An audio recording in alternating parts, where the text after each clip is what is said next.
ഉൽപ്പത്തി പുസ്തകം അദ്ധ്യായം 19. സോദോമിൻ്റെ പാപം.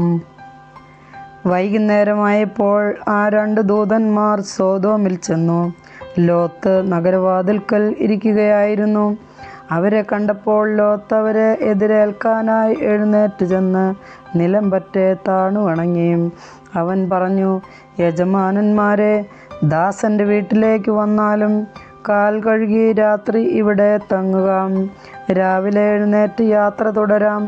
അവർ മറുപടി പറഞ്ഞു, വേണ്ട, രാത്രി ഞങ്ങൾ തെരുവുകളിൽ കഴിച്ചുകൊള്ളാം. അവൻ വളരെ നിർബന്ധിച്ചപ്പോൾ അവർ അവൻ്റെ വീട്ടിലേക്ക് പോയി.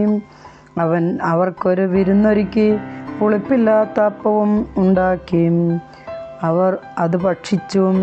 അവർ കിടക്കും മുമ്പേ സോദോം നഗരത്തിൻ്റെ എല്ലാ ഭാഗത്തും നിന്ന് യുവാക്കന്മാർ മുതൽ വൃദ്ധന്മാർ വരെയുള്ള എല്ലാവരും വന്ന് വീട് വളഞ്ഞു. അവർ ലോത്തിനെ വിളിച്ചു പറഞ്ഞു, രാത്രി നിന്റെ അടുക്കൽ വന്നവരെവിടെ? ഞങ്ങൾക്ക് അവരുമായി സുഖഭോഗങ്ങളിൽ ഏർപ്പെടേണ്ടതിന് അവരെ പുറത്തു വിടുക. ലോത്ത് പുറത്തിറങ്ങി കതകടച്ചിട്ട് അവരുടെ അടുത്തേക്ക് ചെന്നു. അവർ പറഞ്ഞു, സഹോദരരെ, ഇത്തരം മ്ലേച്ഛത കാട്ടരുതെന്ന് ഞാൻ നിങ്ങളോട് യാചിക്കുന്നു. പുരുഷ സ്പർശമേൽക്കാത്ത 2 പെൺമക്കൾ എനിക്കുണ്ട്. അവരെ നിങ്ങൾക്ക് വിട്ടുതരാം. ഇഷ്ടം പോലെ അവരോട് ചെയ്തു കൊള്ളുക. പക്ഷേ ഈ പുരുഷന്മാരെ മാത്രം ഒന്നും ചെയ്യരുത്.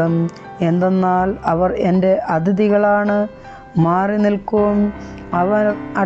അവർ അട്ടഹസിച്ചു.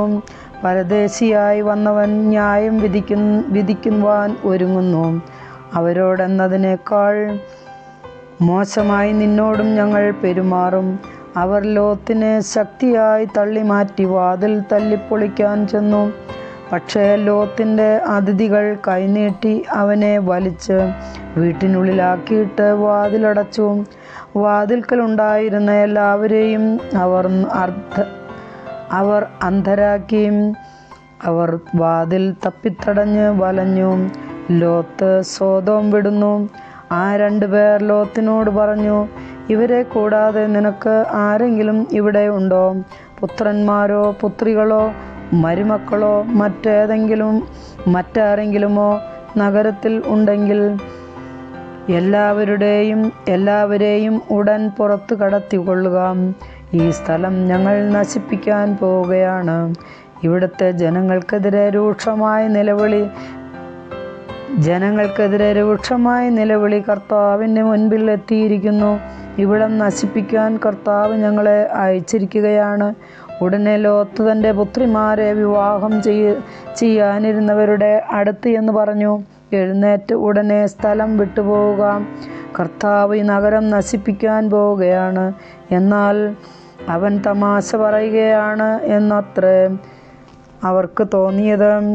നേരം പുലർന്നപ്പോൾ ദൂതന്മാർ ലോത്തിനോട് പറഞ്ഞു, എഴുന്നേറ്റ് ഭാര്യയെയും പെൺമക്കൾ 2 പേരെയും കൂട്ടി വേഗം പുറപ്പെടുക, അല്ലെങ്കിൽ നഗരത്തോടൊപ്പം നിങ്ങളും നശിച്ചു പോകും.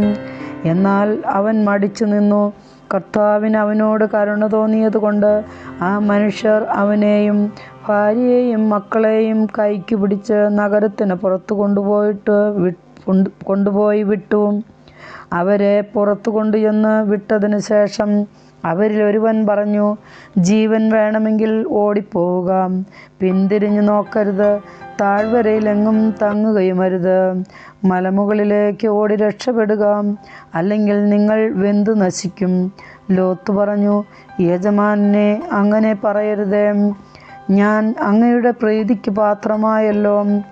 എൻ്റെ ജീവൻ രക്ഷിക്കുന്നതിൽ അവിടുന്ന് വലിയ കാരുണ്യമാണ് കാണിച്ചിരിക്കുന്നത്. എന്നാൽ മലയിൽ ഓടിക്കയറി രക്ഷപ്പെടാൻ എനിക്ക് വയ്യ. അപകടം എന്നെ പിടികൂടി ഞാൻ മരിച്ചേക്കുമെന്ന് ഭയപ്പെടുന്നു.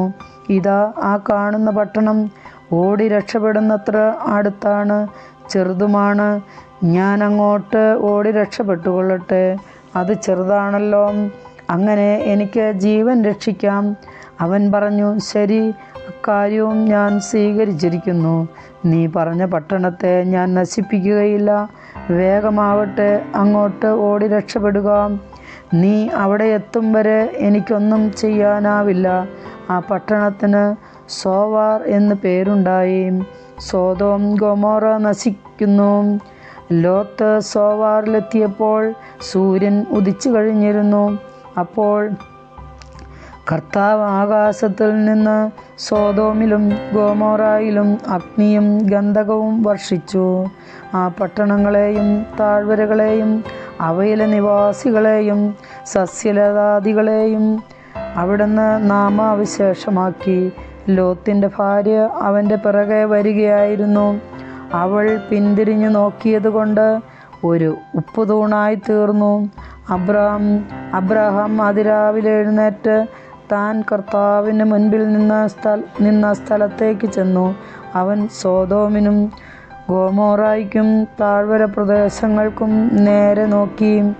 തീച്ചൂളയിൽ നിന്നെന്ന പോലെ ആ പ്രദേശത്തു നിന്നെല്ലാം പുക പൊങ്ങുന്നത് കണ്ടു. താഴ്വരകളിലെ നഗരങ്ങൾ നശിപ്പിച്ചപ്പോൾ ദൈവം അബ്രാഹത്തെ ഓർത്തു.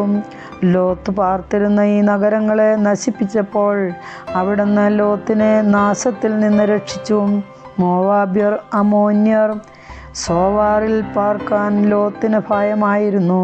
അതുകൊണ്ട് അവൻ തൻ്റെ 2 പെൺമക്കളോടുകൂടെ അവിടെ നിന്ന് പുറത്തു കടന്ന് മലയിൽ ഒരു ഗുഹയ്ക്കുള്ളിൽ പാർത്തു. മൂത്തവൾ ഇളയവളോട് പറഞ്ഞു, നമ്മുടെ പിതാവിന് പ്രായമായി.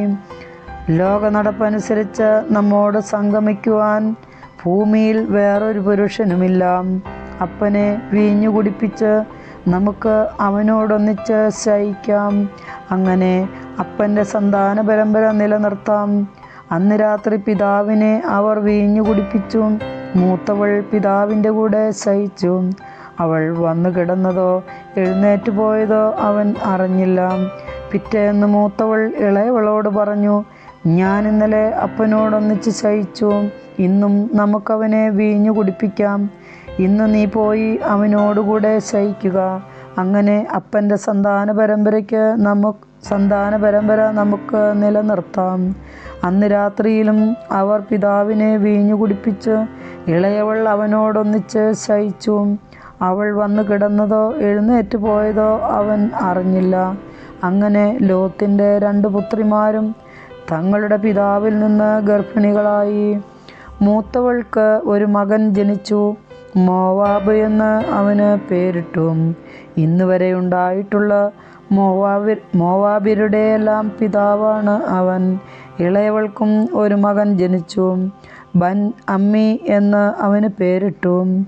ഇന്ന് വരെ ഉണ്ടായിട്ടുള്ള അമോന്യരുടെയെല്ലാം പിതാവാണ് അവൻ. കർത്താവിൻ്റെ വചനം.